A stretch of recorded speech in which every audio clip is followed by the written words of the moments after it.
ध्यान देना बौद्ध महासंगीतियाँ। तो ध्यान देना यहाँ पर सबसे पहले कि गौतम बुद्ध के महापरिनिर्वाण के पश्चात, महापरिनिर्वाण किसको कहते हैं? जो गौतम बुद्ध का मृत्यु होता है, तो मृत्यु के दिन को हम क्या बोलते हैं? महापरिनिर्वाण बोलते हैं। ठीक है। एक पश्चात समय समय पर बौद्ध धर्म की व्याख्या हेतु अनेक बौद्ध सभाओं का आयोजन किया गया। जब उनके जब महात्मा बुद्ध का जब मृत्यु हो गई, ठीक है, तो बहुत सारे जो है कि जो बुद्ध को मानने वाले थे, ठीक है, बौद्ध धर्म को जो मानने वाले थे, ठीक है, और बौद्ध धर्म की व्याख्या के लिए अनेकों बौद्ध सभाओं का आयोजन किया। मैंने बौद्ध सभा जैसे मीटिंग, बहुत सारा मीटिंग, ठीक है, आम सभा, ठीक है, बौद्ध सभाओं का क्या किया? आयोजन किया, जिन्हें हम क्या कहते हैं? जिन्हें हम बौद्ध संगीति के नाम से जाना जाता है। ठीक है। क्या होता है बौद्ध संगीति? जब गौतम बुद्ध, ठीक है, जब गौतम बुद्ध की मृत्यु हुई, उस मृत्यु को हम क्या कहते हैं? महापरिनिर्वाण कहते हैं। क्या कहते हैं? हाँ, गौतम बुद्ध की मृत्यु दिवस को जो है महापरिनिर्वाण दिवस के रूप में मनाते हैं। ठीक है। तो इनकी मृत्यु के बाद, ठीक है, समय समय पर क्या हुआ? बौद्ध धर्म के प्रचार के लिए, बौद्ध धर्म का विस्तार के लिए, बौद्ध धर्म के व्याख्या के लिए अनेकों जगह पर बौद्ध सभाएं लगी। इसको मीटिंग कहते हैं, बौद्ध मीटिंग। बौद्ध सभाएं लगी और उस बौद्ध सभाओं को हम क्या कहेंगे? बौद्ध संगीति कहते हैं। ठीक है। और ध्यान रखना, बौद्ध धर्म की व्याख्या हेतु 4 बौद्ध संगीतियों का आयोजन हुआ, जिनका विवरण इस प्रकार है। कितने बौद्ध संगीतियों का आयोजन हुआ? 4। कितने? 4। यहाँ पर ध्यान देंगे,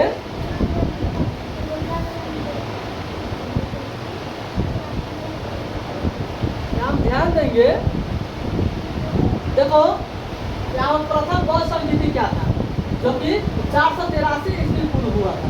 अभी से 483 ईस्वी पूर्व की बात हो रही है। ठीक ना? अब ध्यान देना,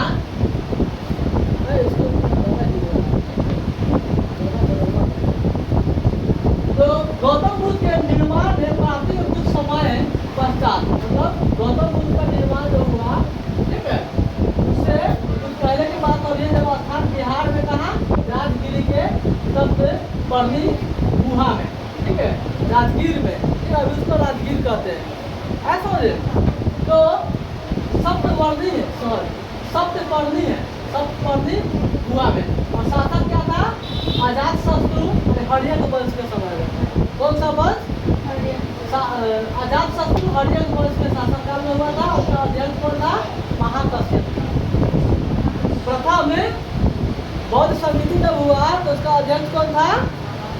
महाकश्यप। ठीक है। और किसके शासनकाल में हुआ था? तो हर्यक वंश के शासनकाल में हुआ। ठीक।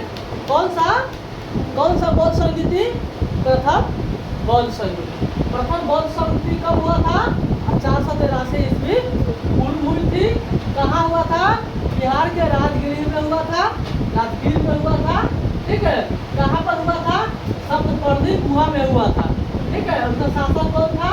हर्यक वंश, जो अजात शत्रु थे, और अध्यक्ष कौन था? महाकश्यप। उनकी प्रमुख कार्य क्या है? सब प्रमुख कार्य गौतम बुद्ध के शिष्य उपाली ने स्मृति के आधार पर संघ के नियमों का पाठ किया, जिसे विनय पिटक कहते हैं। क्या कहते हैं? विनय पिटक के रूप में संकलित किया गया। और बुद्ध के एक अन्य शिष्य भी थे, जिनका नाम था क्या? आनंद। ठीक है। वो जो है सिद्धांत तथा आचरण के विषयों पर बुद्ध के उपदेशों को सुनाया। किस क्षेत्र में? सिद्धांत और आचरण के विषय में। आया समझ में? ध्यान देना, जिसे शुद्ध पिटक कहते हैं। क्या कहते हैं? शुद्ध पिटक। उनका जो शुद्ध पिटक का नाम दिया जाता है। ध्यान देना, जब इनकी गौतम बुद्ध का जो शिष्य था, जो मेन शिष्य, हाँ, उनका नाम उपाली। समझे क्या था नाम? उपाली। वो स्मृति के आधार पर अपने दिमागों के आधार पर कुछ नियमों को नियमों का पाठ किया, जिसे हम विनय पिटक कहते हैं। क्या कहते हैं? विनय पिटक कहते हैं। और इसका दूसरा शिष्य जो है जिसका नाम था आनंद, वह सिद्धांत और आचरण के आधार पर बुद्ध के उपदेशों को सुनाया, जिसको पिटक कहते हैं। क्या कहते हैं? ऐसा हो। ठीक है। अब आता है दूसरा बौद्ध संगीति में। तो दूसरा बौद्ध संगीति क्या होता है? जो कि 383 ईस्वी पूर्व हुआ था। कब हुआ था?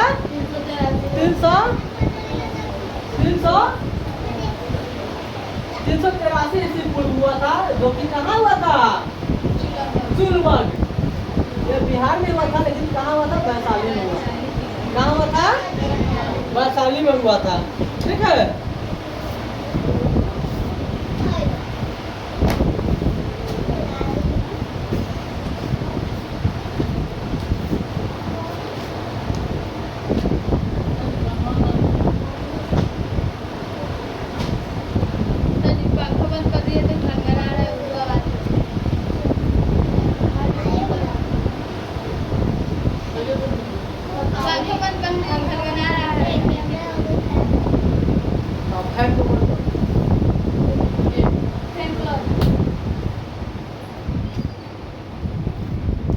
तो ध्यान देना,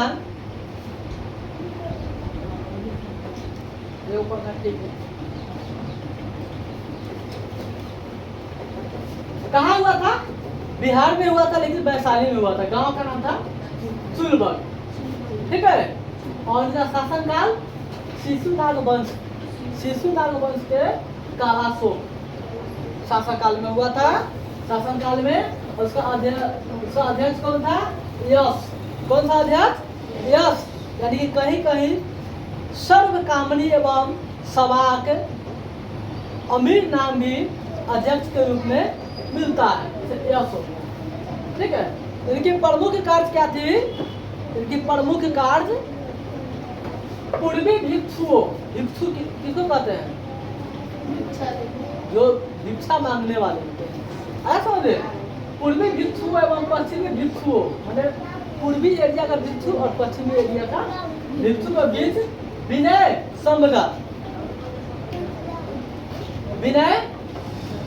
संबंधित नियमों को लेकर मतभेद होने के कारण क्या हुआ? भिक्षु संघ दो संप्रदायों में विभाजित हो गए। कितने संप्रदायों में विभाजित हुआ? दो। कौन कौन?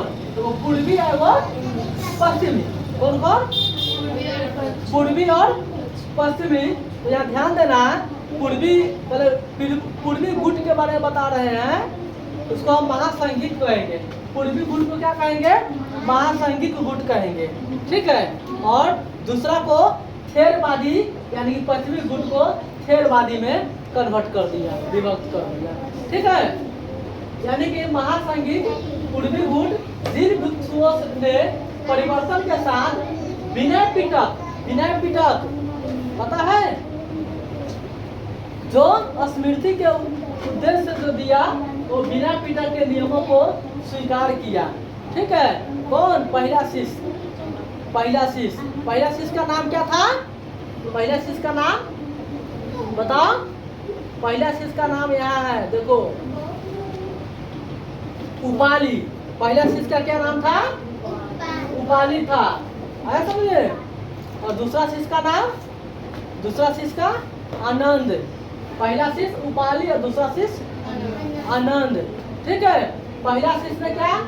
विनय पिटक संकलित किया, विनय पिटक, और दूसरा शुद्ध पिटक। ठीक है। विनय पिटक क्या? वो स्मृति का आधार पर दिया था उपदेश, और शुद्ध पिटक में सिद्धांत और आचरण का आधार पर दिया था। ठीक है। याद रहा। तो यहाँ पर तो पूर्वी गुट वाले विनय पिटक को क्या कर लिया? उसके नियम को स्वीकार कर लिया। और महासंगीत जैसे परिवर्तनवादी, महासंगीत का मतलब क्या होता है? परिवर्तनवादी होता है। हाँ।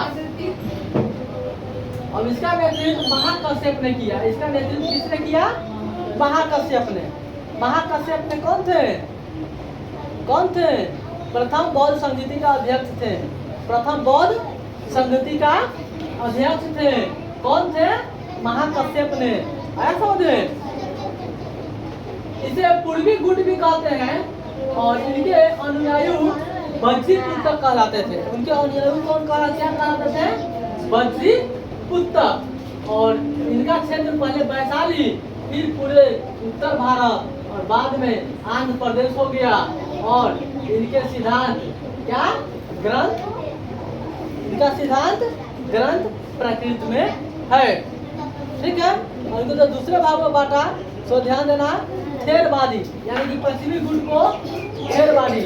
ऐसा जिन भिक्षुओं ने बिना किसी परिवर्तन के बिना पिटक के रूप में नियमों को स्वीकार कर लिया। देखो, अरे बिना किसी परिवर्तन का कोई दिक्कत नहीं माना और बिना पिटक को क्या कर लिया? उनके मूल नियमों को स्वीकार किया। और थेरवादी अथवा स्थविर उसको कहला। ठीक है। उनके नेतृत्व महाकच्चायन ने किया। किसने किया? महाकच्चायन ने किया। इसे पश्चिमी गुट भी कहते। क्या कहते हैं इसको? पश्चिमी गुट कहते। अब आते हैं तृतीय बौद्ध संगीति में। किसमें? तृतीय बौद्ध संगीति में जो 250 ईस्वी पूर्व की बात है। कब की बात है? 250 ईस्वी पूर्व की बात है। स्थान कहाँ है? पाटलिपुत्र यानी मगध की राजधानी। पहले क्या था? मगध की राजधानी पाटलिपुत्र। ठीक है। पहले बिहार नहीं था। क्या था? पहले क्या था? मगध था। ये हम लोग बिहार में रह रहे हैं। पहले क्या था? मगध था और उसकी राजधानी पाटलिपुत्र थी। ठीक है। उसका शासक कौन था? अशोक, यानी कि मौर्य वंश से आते थे। अशोक सम्राट उसको कहते हैं। ठीक है। वो कौन सा शासक वंश से आते थे? मौर्य वंश से आते थे। और अध्यक्ष कौन है? मोगलीपुत्र तीस। मोगलीपुत्र तीस। ठीक है। और इनके प्रमुख कार्य को सुनो। इनकी प्रमुख कार्य इस संगीति में महात्मा बुद्ध के उपदेशों का एक बार फिर संकलन किया गया तथा तृतीय पिटक अधिधम पिटक का संकल्प किया गया। ऐसा समझे?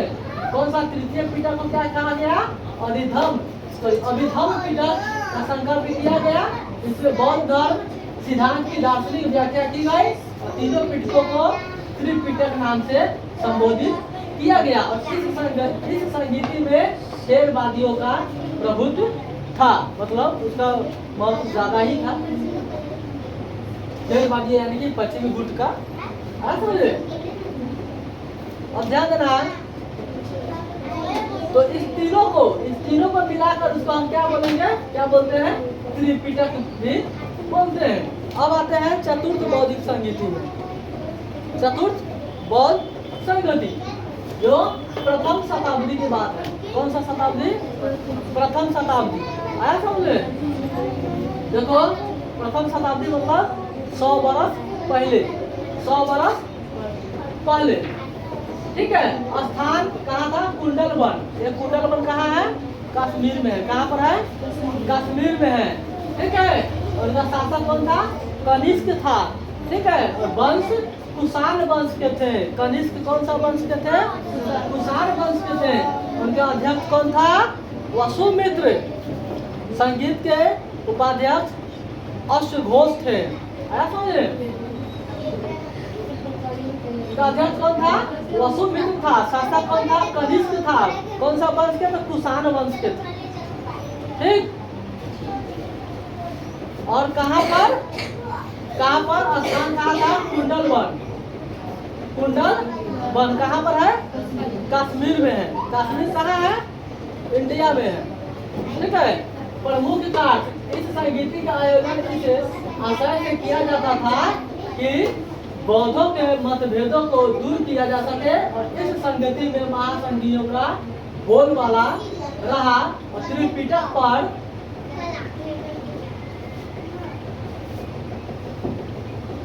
ठीक है, त्रिपिटक पर प्रामाणिक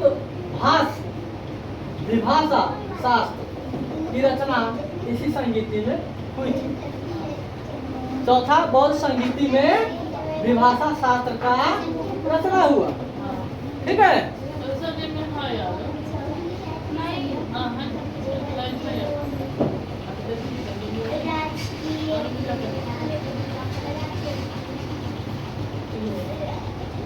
और इस संगीति के पश्चात इस बौद्ध अनुयायी हिंदुयान तथा महायान दो संप्रदायों में विभाजित हो गए। ठीक है। अब जो है कि अगला टॉपिक है बौद्ध धर्म का प्रचार एवं विस्तार कैसे हुआ। अगला टॉपिक जो है तुम लोग को क्या करना है, इस टॉपिक को बौद्ध धर्म का प्रचार एवं विस्तार, इस टॉपिक को क्या करना है, पढ़ना है। ठीक है।